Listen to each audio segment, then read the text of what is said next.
ప్రభునామంలో క్రీస్తు నూతన దేవాలయం చెమిటిపేట చర్చ సభ్యులందరికీ నా హృదయపూర్వక వందనాలు.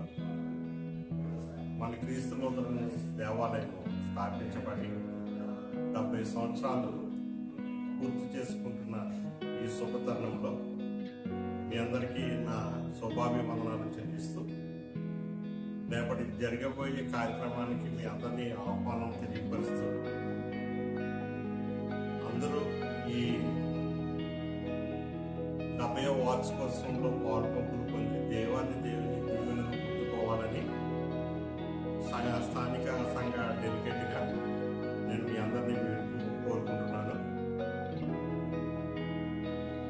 రైతులందరూ వచ్చి రేపటి దినాన జరగబోయే 70వ వార్షికోత్సవ వేడుకల్లో పాల్గొంటూ పొందాలని, అందరూ దేవాది దేవుని దీవెనలు